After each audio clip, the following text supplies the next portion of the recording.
Welcome back to Skyview High School, and it's a happy homecoming for the Bobcats as they get the 38-0 win over the Ridgeline Riverhawks. As the team is at midfield, and the students that are still here, Rex, are lining the outside of the field to do the school song. They're all running down there getting ready for it, and a lot of moms and dads left, and I don't blame them. It's so cold out there in the rain and the wind. And what a great win for the Bobcats here tonight, though. So we have our Old Gristmill bread and butter play of the game, and it's your chance to win 4 loaves of bread from Old Gristmill. Their Old Gristmill is simple, wholesome bread that you are going to love. Amazing lunches, bagels, sandwiches, soups, and ice cream. They're located in Logan, Brigham City, Ogden, and then coming soon in the old 7-Eleven location in Smithfield is where they are going to be eventually here in the north side of the valley. But the Old Gristmill bread and butter play of the game, the way you win your 4 loaves of bread is when Eric Franson and Ajay Salveson during the full court press from 4 to 6 p.m. on 106.9 FM or 1390 AM. If you listen to the full court press, when they ask for the bread and butter play of the game, if you call in and you can identify the play of the game, you will win 4 loaves of bread from the Old Gristmill. And that play is going to be from the touchdown pass, the 58-yard touchdown pass right before the half that changed the game, and it was the pass from Kason Carlson to Mason Falslip, who came into the game. They hit him on a fly pattern on the right side, Rex, and from there on out, Skyview just looked like they had all kinds of momentum, and they looked like the better team. To that point, Ridgeline had pretty much dominated. Yeah, they had, and I was so amazed to even see Mason Falslip with a helmet on tonight, let alone checking into the game, running a hook and ladder, and then running a go route on the very next play and taking it all the way to the house, because in all honesty, up to that point, the momentum's on Ridgeline's side. They're able to move the ball as much as they want. Now, when they got down the red zone, they had 4 straight turnovers in the red zone, but moving the ball in the middle of the field, they were definitely doing work there. So again, the bread and butter play of the game will be the 58-yard TD pass from Kason Carlson to Mason Falslip to put the Skyview Bobcats up 7-0 with 17 seconds in the game. So our players of the game for each team, Ridgeline, we're going to give the player of the game to Evan Webb, the wide receiver for them. The junior, it seemed like no matter who the quarterback was, Rex, he caught the ball and did everything to move the ball. Yeah, he did. He got it open in the middle of the field. Every time he'd find the soft spot in the zone, and he'd sit down and catch a pass, and he'd get something out of it. So we're definitely going to go with Evan Webb on that side of the ball. And for the Skyview Bobcats, we're going to go with Scout Morris as our player of the game. Yeah, 6 interceptions on the season, and he had 2 more tonight and a touchdown reception that started the third quarter scoring, where Skyview just pretty much turned it on. He had a 37-yard TD catch and to put the Bobcats up 14-0. And we've got some scores from region play. Looks like they've all gone final now. Bear River beats Logan 17-14. The Bear River Bears scored with 3:24 left in that game, and they hold on to win 17-14. And Mountain Crest over in North Logan, they defeat Green Canyon with 2 field goals. Mountain Crest wins 6-0 over the Wolves. So we're here on the postgame show after the Skyview 38-0 win, and we're joined here in the booth, the Autoleave press box, with Scout Morris. Go ahead and take that, Scout. You can just take it, just to hold it close to you here. But Scout, what a big game! You guys got off to a slow start. Was that because of the weather, do you think, or was it you guys' mindset? How did that feel for you guys? I think it played a part, but I just think we just weren't in it, and we went into halftime just thinking these guys aren't as good as we thought, and so we just went out and played our hardest.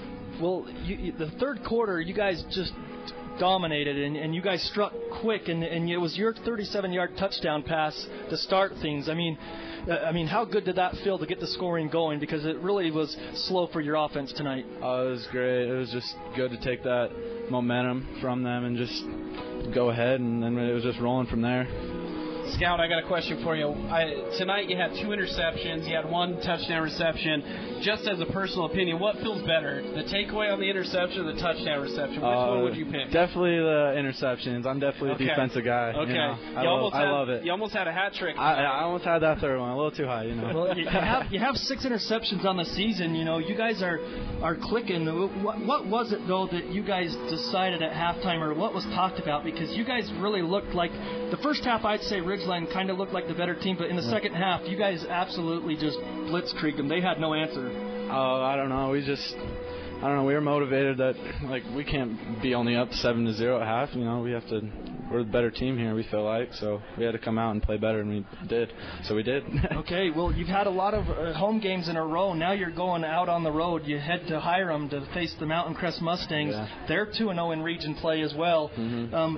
You guys have won the region championship. I know that some people have said, hey, you know, it doesn't matter with the new RPI, but, hey, region is important to you guys, isn't it? Yeah, region's definitely for that state, of course, you know. Of course. So, okay, outside of football, what things do you like to do? What hobbies do you have? Let's get away from football. Is it all football all the time? No, I got baseball too. And then, okay. I like the winter. I like to go up to Beaver Mountain, you know. It's a place. Is that snowboarding or skiing? Yeah, snowboarding. Snowboarding, sure. Okay. Well, you had an exciting week of homecoming activities. Yeah. Anyone you would like to say hi to? You've got the microphone. Everyone out listening in the radio world, who do you want to give a shout out to? Definitely my mom. I love you. And shout out to my defense. We balled out tonight. 4 picks. Yeah. 5 picks. 5 we picks. got you 5 picks, and yeah. you got the shutout. Yeah. Shutout, yeah. That's right. So congratulations, Scout, and we look forward to watching you the rest of the way this season and in the postseason as well. All right, thank you. Congratulations. So Scout Morris again with our post-game guests. They get the victory 38-0. Now we're joined by Coach Hal. And Coach, I tell you what, talk about a tale of 2 halves. What was the mentality right before half? Because your offense was sluggish. Mason comes in with the hook and ladder. We were talking up here on the air that maybe you guys just wanted to go into the locker room, you know, with 25. You're on your own 25, but what was the thinking behind going for it there? We actually had talked to Coach P, and I had talked about that play earlier today. You know, in big games, a little trickeration sometimes can create some momentum, and it did right there. You know, it set up a situation where we weren't backed up. We weren't in a situation where a turnover gives them another opportunity, and so we felt like if we could convert that first one and then put ourselves in a little bit better position, then we could take a chance downfield. Well, with all that rain, I'll tell you what, the Case and Carlson put that 58-yard TD pass right on the number to Mason. Yeah. I mean, Mason did a lot on that play, but Carlson put it right there. Right. You know, Mason hasn't taken a rep all week, and other than he actually ran scout team quarterback all week, and then with no pads on, and then yesterday in our walkthrough practice played a bunch of scout receiver, and he came back today and he said, Coach, I feel great. Our trainer checked him out. He had great strength. We wanted to limit him as much as we could. Sure. And so really he was in for 2 or 3 plays all night. One time he was a decoy and we got a touchdown out of it. And the other time he scored a touchdown. And so those are pretty good statistics. He's a special kid. But, you know, I'm really proud of the way our kids have stepped up. Other kids have kind of answered the bell, and just really proud of the direction our team's going right now. Well, I know we've talked about it before, Coach, before the games, just how exciting it's got to be for you and the coaching staff to get so many young players some reps during varsity, and you were able to do it again tonight because, like Scout said, your defense balled out in the second half. Yeah, well, and the offense put some pressure on Ridgeline as well. So being able to get up a couple quick scores and forcing them to have to throw the ball a bunch plays to our advantage because we have some really good players in the secondary. We're able to rush for and still be able to get pressure. Yeah, I'm proud of the way our kids played, and it does. And it matters down the road when you can get some young kids some playing time because all it does is help you for the future. And you know, we're looking to keep the standard where it's at and even raise it a little bit. Well, Coach, I don't know if you were already up here in the box, but a couple of scores. Bear River defeated Logan. Well, Bear River pretty much trailed in that game, but they came from behind, won 17-14, and Mountain Crest defeated Green Canyon 6-0 with 2 field goals.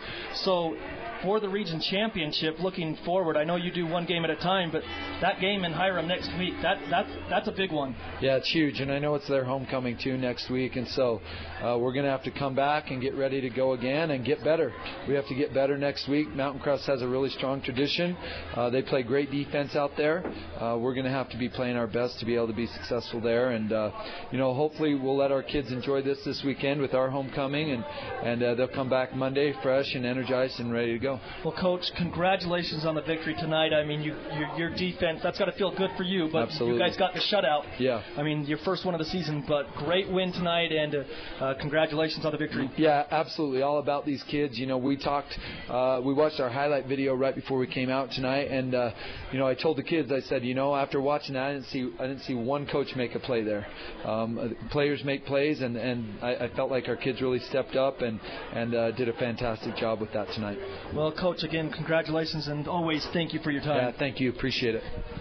Again, the Bobcats get the victory 38-0, and it was that second half, Rex, and we talked about it, the bread and butter play of the game by Old Gritsmill. That was the difference, and Coach talked about it too. That momentum changed. He said that trick play can sometimes swing the game, and it really did there. And the kids get such an enjoyment out of those trick plays too. My coach has faith in me to run a hook and ladder on our own 25-yard line when we should just be going into halftime. So those kind of things get kids pumped up. They get them going, and it worked tonight. I mean, I thought it was an absolute miracle. I think I said it during the broadcast. Do you believe in miracles? When Mason Falslev's running down the field, streaking for a touchdown, I didn't expect to see this kid with a helmet on, let alone catching a touchdown out there. And that's what really swayed the game going into halftime. All that momentum just going that direction.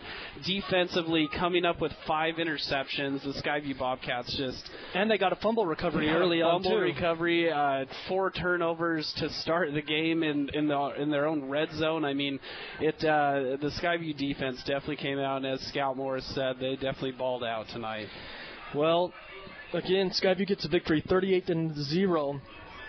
Players of the game, Skyview's player of the game, Scout Morris, with his 2 interceptions tonight to bring him 6 on the year, and he also had a touchdown catch to bring the Skyview score to 14-0 to start the second half. And then, of course, the Ridgeline player of the game will be Evan Webb, who absolutely did everything possible from his wide receiver spot. Rex, he caught everything that came his way tonight. Yeah, he did. He found the soft spots in the zone. He sat down, made catches, and then got yards after the catch. And it didn't matter if it was Coxon at quarterback or Jensen. Either quarterback, when they were in, he was their safety blanket. He was their go-to guy. So a lot of credit to Evan Webb, the junior wide receiver for Ridgeline. So, again, Skyview next week will be at Mountain Crest. AJ Knight and Ajay Salveson will have the call on that broadcast. You can listen to the game. Tune in around 7 o'clock for kickoff, around 6:45, 6:50 for the pregame. AJ Knight and Ajay Salveson will have the game broadcast for you on this station, 106.9 FM and 1390 AM. Me and Rex will have a couple weeks off because of at Mountain Crest and at Logan. I'm sitting here thinking in my head, I'm so bummed we're not doing that Skyview Mountain Crest game. I mean, what a great matchup that's become with Mountain Crest just getting the win tonight, as well as Skyview getting the win. 2 undefeated teams going into region to battle. Well, and here's how good Mountain Crest is. We know that they've always been a good defensive team. They held Green Canyon to 63 yards total offense is what we're hearing. Hunter Schroeder, 234 yards rushing for Mountain Crest in that game is what we are being told. That kid's a stud. And with all that yardage, only 6-0. But we know Mountain Crest has got studs defensively. They've struggled on offense. It will be an interesting game next week. Of course, I'm sure that the weather had a lot to play in those games tonight. And, of course, Bear River came back and defeated Logan 17-14. So right now, as it sits, your Region 11 standings, Skyview 2-0. Bear River 2-0, and Mountain Crest 2-0, and 2 of those teams meet next week. Again, Skyview at Mountain Crest. So, for Scout Morris, for Coach Hal, and for Diana Young, our producer in studio, for Rex Davis, and myself, John Newbold, thank you for tuning in tonight. We hope you enjoyed the broadcast. Again, the Skyview Bobcats get the victory 38-0 over Ridgeline, and they will be at Mountain Crest next week. So thanks for listening. Have a great weekend, everybody.